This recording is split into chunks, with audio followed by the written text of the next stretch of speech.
Alrighty guys, check this out. This is awesome. So we've got full throttle there.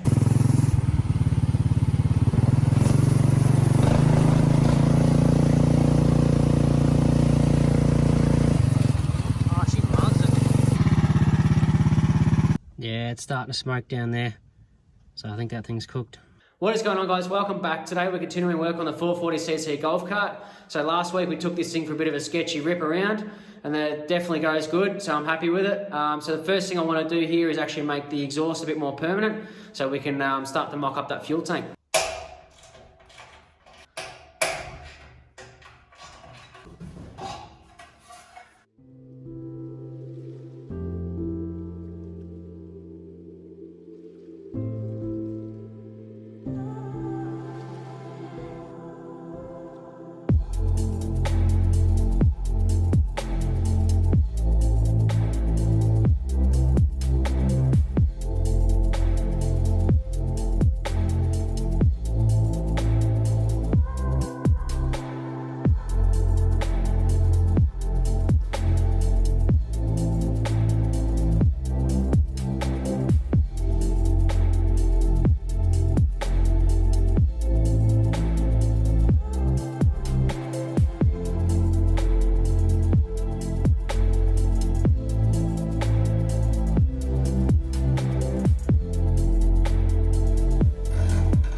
So this is the used exhaust I have laying around. That flange fits really well.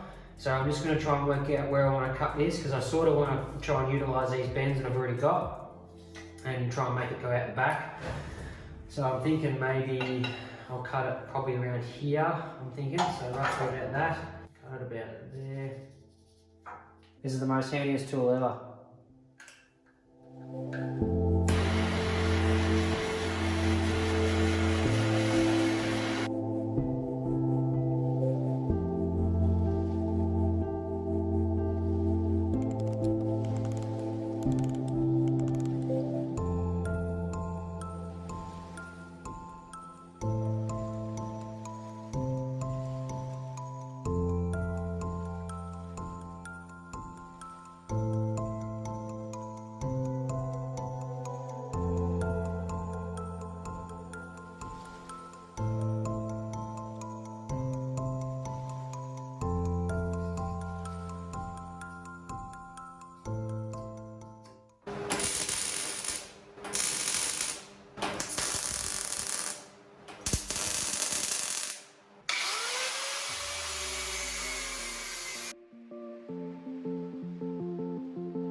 Alright, so we've got that all mounted up.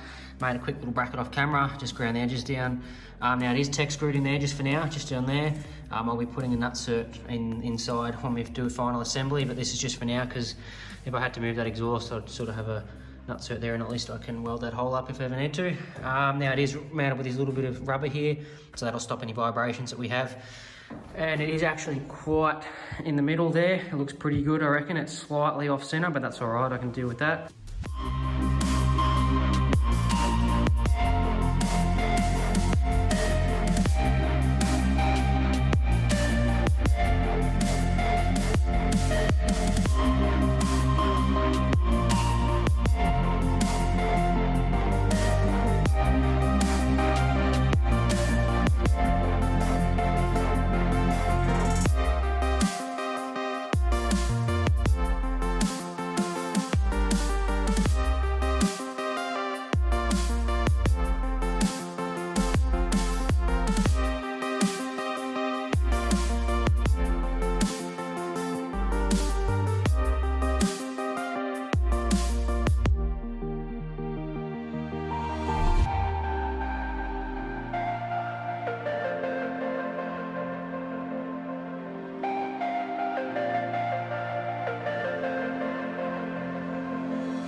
there's our fuel tank mount, and geez, I'm stoked with that.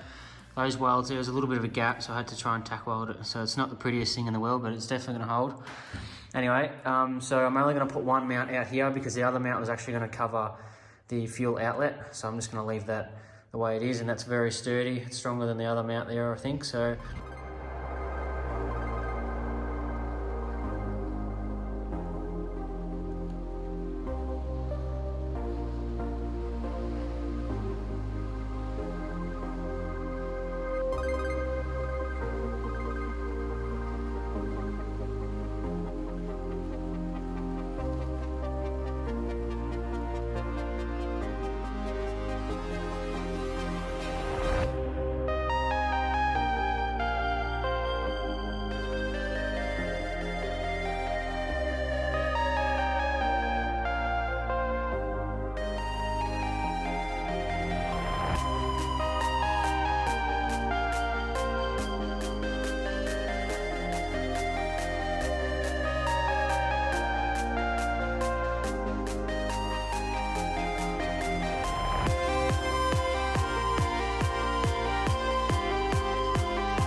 exhaust come up absolutely amazing, and we've filled in all those gaps around the other side, and we've even got enough clearance there to clear the diff.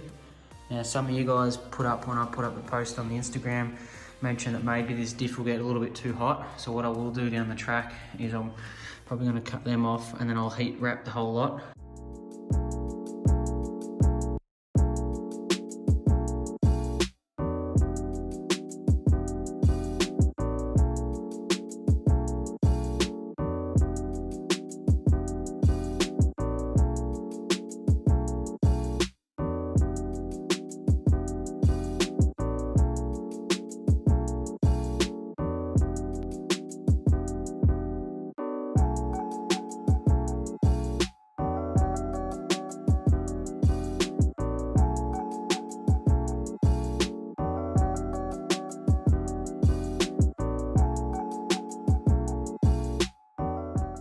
Alright, so I chose to reuse this 6-volt battery tray just to try and save on materials and try and use what I had laying around. I am kind of regretting it though, because it's just got stuff welded to it everywhere, so I'm going to have to clean all that up. And there was actually quite a bend in that side. I'm just trying to figure out where we're going to put it here. The big battery that I do have, which is the biggest one that would ever go in here, does kind of hit this side. So we're just going to have to try and space this up a little bit and even it out. But it is kind of getting late in the day here, guys, so I'll just have to catch you guys tomorrow in the morning. So I got to thinking last night about this exhaust mount, and I've actually sort of put it on wrong. The chassis doesn't really move, but obviously the A-frame does. So when it's down here, it's fixed to something that's not meant to move. Otherwise I'll take it out and just run a little tab going down here, or one of these bolts in there somewhere.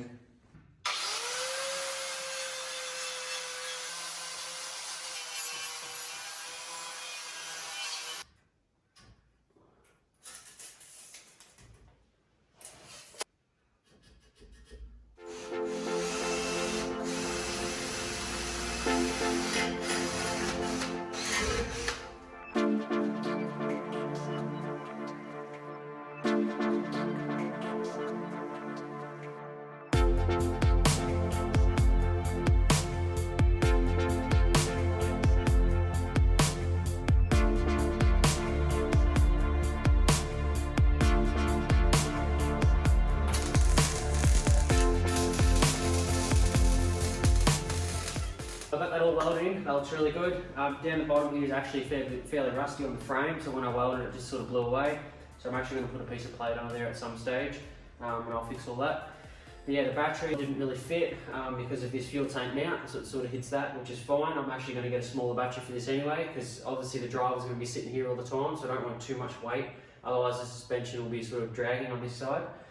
That battery there I might even use for running some extra lights or something. I'm actually thinking about putting a solar panel on the shed and getting a diesel heater from a caravan and maybe fitting one of them on the floor of this just to bring the temperature up a bit in here. But yeah, I made up this nice little battery strap, so that'll go over the top. Alright guys, at the moment we've got a 16.2 sprocket on the jack shaft leading to the rear end. Now this thing does go really good for what it is, but I actually want to bump it up a little bit. So I've picked up an 18.2 sprocket, so it's an extra 2 teeth on it. I don't know how much difference that's going to make, we'll just have to see. Now if that isn't any good, I've got a 1-inch shaft hub adapter here, so I actually have to bore that out about 3.5mm and broach the keyway, so we might end up doing a video on that at some stage. But this is actually 21 tooth, so this thing I think would pull wheelies with it, but we'll just have to see. What I want to do is whack this one on and just see how it goes, and then in the next video we can mock up the supercharger once we know this thing drives really well, and then we can start to play with something a bit bigger and get more power out of it. But I think for now this 18 tooth will definitely make a difference.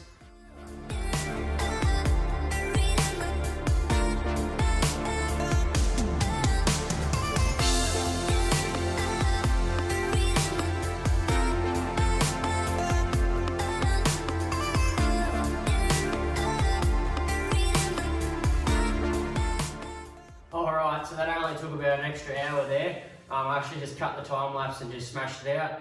So what I had to do was add 2 links in the back chain because it was too short, and then take 2 out of the front. Now this front chain, as I said last video, I will be replacing, but I just want to do it all for mock-up at the moment. Yeah, so the next thing I think I will move on to is probably the accelerator cable. I want to get that in, and I did pick up a longer choke cable, so we'll be able to hopefully control it all from the dash. And the brakes sort of need a little bit of work. They're sticking on.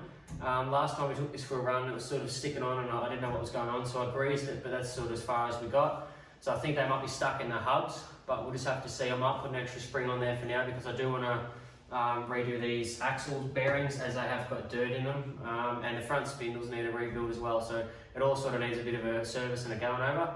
So yeah, let's jump onto this accelerator.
Alrighty guys, check this out. This is awesome. So we've got full throttle there. Now we're not quite reaching full throttle over here yet. I do have to bend one of these brackets just over here. There was a stick's jammed up and hit it, so we won't get full throttle just yet. I have tried to bend it out, but we definitely need full throttle on this thing. So what I've used here is just a bit of a cruise control adapter plate, so that clamps the cable nice and solid. Now I've cable tied it around with the handbrake, done a zip tie around there, brought it around, trimmed this one down and clamped it there, and then made up that little 6mm bolt there. Now I might just leave a little bit of excess length on that just in case we ever want to loop it around and do something different here. Alright, so I did pick up this universal choke cable. Now I was just going to slot that straight in there, run the cable down and trim it to length, but I realised that obviously with the supercharger we're going to have to add some type of carburetor, so we won't be able to use the one that's on there already, so we're actually going to have to change up this throttle mount anyway, so that's fine. So the supercharger is going to be mounted roughly here, I'll show you guys later. So we're going to have a car sort of, or some type of carby sort of mounted so it drags the fuel through. So I'll have to hook up the accelerator there, which is good because I've left enough length there anyway. And the choke, we'll have to put that to it anyway.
This is a bit of a hill climb, so we'll see how that centrifugal clutch goes.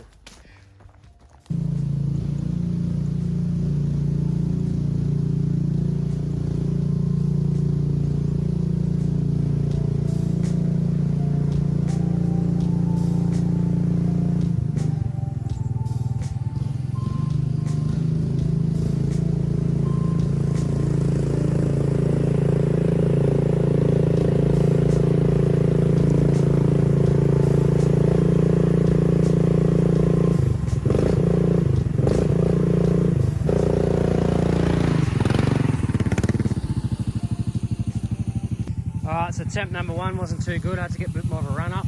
And then number two there, come up the hill. I think I've actually overheated the centrifugal clutch on it. This clutch is only rated up to about 13 horsepower, so it's definitely not the right one for this motor.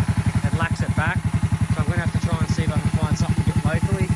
Yeah guys, we'll head back to the workshop, then have a quick clean up, then I'll show you guys my plans on the supercharger, and then I'll show you the new build that we're going to start. Alright guys, so we've got the supercharger and the new pulley here. The pulley actually turned up in about a week and a half, so it's actually a lot quicker than I thought it was going to come. So that was straight from China, so it's actually a lot thicker pulley than what was on there. If I can get that off there, so it's actually nice and thick. We've got a little keyway inside, so that'll be perfect for this. So what I want to do is set this up here somehow, or I'm thinking about actually setting it up there, because it's not going to be too close to the exhaust. So we can set it up there, and then we'll have our belt run down to our crankshaft. And our crankshaft will be driven by a pulley similar to this.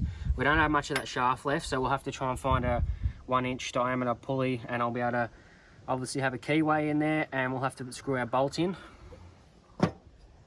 So yeah, we'll have that sitting there roughly, and then our little alternator here running off the same feed.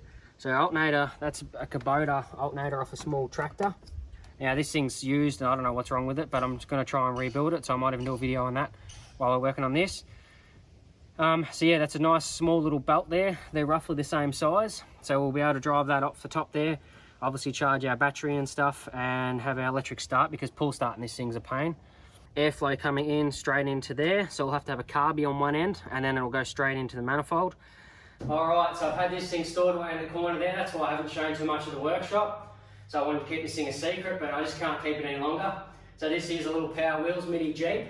So what I'm going to do is put a 160cc engine in it. These things are really popular on the internet at the moment. Grindhart Plumbing Co. have built one, a supercharged, couple of different sort of versions. Rutherby Welding's built a pretty sick one, and Moto Mule actually built one for his kids. So if you guys haven't seen that, definitely go check those out at their channels. But yeah, I want to take my little spin on this, so I'm actually going to put a 160cc engine in it for now. I don't know if it's going to be fast enough, but we'll be able to bump it up anyway. So the plan is to do a full tube or pipe chassis, so that'll hopefully teach me how to do those A-arms in the front there. And then our engine will go in the front, so we're going to put a 160cc, just a pit bike motor in it for now. Other motors are very expensive, like 250s and that, so I just want to put something in just for now. I did actually want to start gutting this thing in today's video, but it's just getting real late on me now. Yeah, this little thing will keep us busy just in the meantime while we're waiting for parts on the golf cart. We can sort of jump on and off this, but yeah, I can't wait to start ripping into this thing. And I also wouldn't mind building a front bumper up there and maybe a swing-on tyre carrier on the back, sort of like on the 60 there. Alrighty guys, I'm going to have to end that one here. We've got a lot done on this golf cart. Now this thing is completely ready to bolt on that supercharger, so we're making that mount up next week. And we'll be showing a little bit more of this new power wheels. I'm really excited on that. This just shows how small this thing is, just compared to the golf cart here. It is absolutely tiny, so we're going to have to try and really squeeze some stuff in. Yeah, I can't wait to start getting into some tube bending and notching and all that sort of stuff and making things work on the front here and making some new A-arms and all that sort of stuff. Now the plan is for this golf cart, I will be bending up a big bit of steel up here and running it back. Now that'll be our roll cage, and we'll have to sort of strengthen up these points. I'm going to drop that roof back to here, and we'll probably just do like a tarp roof or something, like a vinyl roof. And then on the back here we're going to make a tray, so I'll probably extend it out maybe to about here. Might even make it tilt so it comes back, but that'll also have a hurdle as well. So that's all hopefully going to be made out of tube, just to try and keep the weight down. But yeah, if you guys haven't seen, Grindhunter Plumbing Co. actually did a bit of a write-up or a fan build where they shared out some fan builds. So I actually submitted in this golf cart and the camper trailer a couple of months back, and they replied and they wanted to post it up, so I'll send them a couple of photos so you guys can check that out, the link down below in the description. It's definitely worth a read. Yeah, if you guys like the video, definitely give it a thumbs up. That really helps this video get put out to suggested videos. Make sure you guys smash that subscribe button, notification bell so you don't miss anything. I'll see you guys in the next one.